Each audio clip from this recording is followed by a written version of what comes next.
Hello friends, welcome back to my channel be updated. यहाँ पर आप लोगों के सामने हैं दो बहुत ही ज़्यादा आइकॉनिक फोटोज। ये फोटो है 2001 की, जब यूएस सोल्जर्स ने इनिशियली अफगानिस्तान को अटैक किया था और तालिबान को बिल्कुल हराकर काबुल के अंदर यूएसए का जो झंडा है उसको गाड़ दिया था। ये बहुत ही इमोशनल मोमेंट था अमेरिकन के लिए, क्योंकि ये लोग अंदर से फील कर रहे थे कि इन्होंने 9/11 का जो आतंकवादी हमला हुआ था उसका इन लोगों ने बदला लिया है। Now fast forward to 20 years, 2021 में ये फोटो पोस्ट करी है यूएसए के डिपार्टमेंट ऑफ डिफेंस ने। ये यहाँ पर कह रहे हैं कि ये आपके सामने है major general Chris. Major general Chris आखिरी अमेरिकी सोल्जर हैं अफगानिस्तान में। इनको ये लोग छोड़ के नहीं जा रहे, लेकिन ये लास्ट अमेरिकन सोल्जर हैं जो कि अफगानिस्तान से गए हैं। तो यूएस पूरी तरीके से अफगानिस्तान को छोड़ चुका है अब। और अफगानिस्तान के वाइस प्रेसिडेंट जो थे और अब जो प्रेसिडेंट की दावेदारी रख रहे हैं वहां पर, जिनका नाम है अमरुल्लाह सालेह, जो कि इस वक्त पंचशील के अंदर बैठे हैं, इन्होंने एक बहुत ही सही कमेंट किया है। इन्होंने एक बहुत अच्छी बात कही कि ये जो आखिरी अमेरिकन सोल्जर है जो जा रहा है अफगानिस्तान को छोड़कर, तो ये मत समझ लेना ये अपने बैकपैक में अफगानिस्तान को लेकर जा रहा है। अफगानिस्तान जहाँ था वहीं है, अफगानिस्तान की नदियाँ वहीं पर है, अफगानिस्तान के मैजेस्टिक माउंटेन्स वहीं पर हैं। हाँ, तालिबान अनपॉपुलर है, लोग चाहते हैं तालिबान यहाँ से हट जाए, वो इशू अपनी जगह बना हुआ है एंड इवेंचुअली तालिबान हारेगा ही। मगर इस पूरे एपिसोड में एक ही चीज़ हुई है, जो है एक सुपर पावर ने ये डिसाइड कर लिया है कि अब वो सुपर पावर नहीं रहना चाहता, अब वो एक मिनी पावर रहकर भी खुश है। यही चेंज आया है इस पर्टिकुलर पिक्चर से।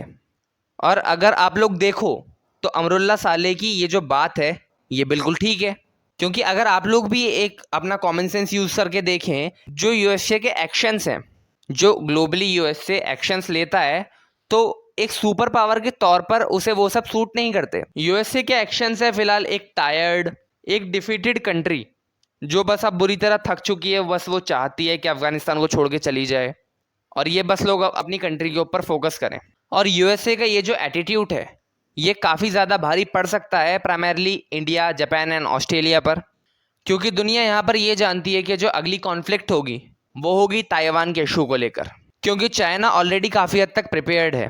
काफ़ी सारी ऐसी रिपोर्ट्स भी आई हैं रिसेंटली कि जो चाइना की वॉरशिप्स हैं वो 24 घंटे के स्टैंड बाय पर रहती हैं। तो मैं आप लोगों से बस इतना कहना चाहूँगा कि कभी भी सरप्राइज मत होना।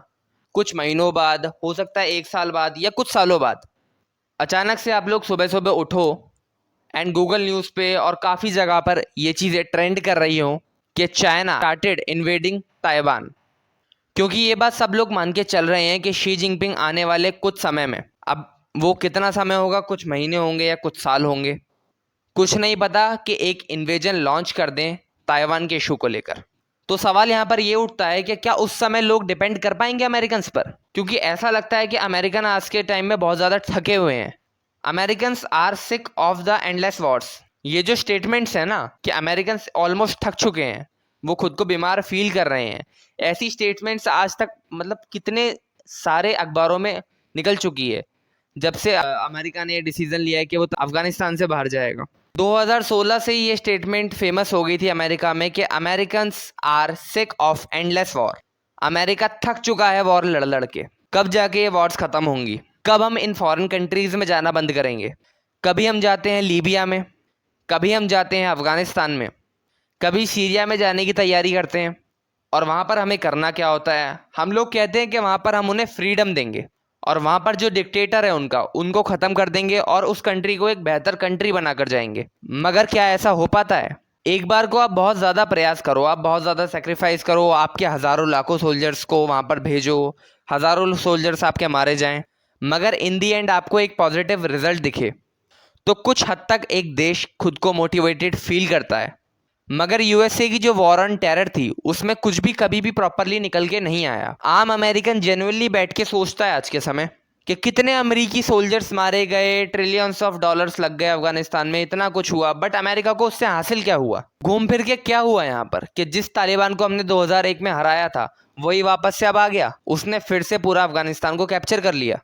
और जिसको हमने एक टाइम पे हराया था उसी से आज के टाइम पे हम नेगोशिएट कर रहे हैं, बातचीत कर रहे हैं कि तुम अब यहाँ पर इस्लामिक स्टेट को कंट्रोल करो in Afghanistan. Waste of human life, waste of money, waste of human resources, इसको कहते हैं मेजर पॉलिसी फेलियर। तो हजारों लाखों लोगों के मन में ये सवाल बैठा हुआ है अब यूएसए को अपनी छवि सुधारने के लिए, अपने लोगों को मोटिवेटेड करने के लिए कुछ ना कुछ तो बड़ा करना ही होगा। तो देखते हैं आने वाले समय में आगे क्या होता है, दुनिया किस प्रकार से आगे चलती है। सो मिलते हैं एक नेक्स्ट वीडियो के अंदर। जय हिंद, जय भारत।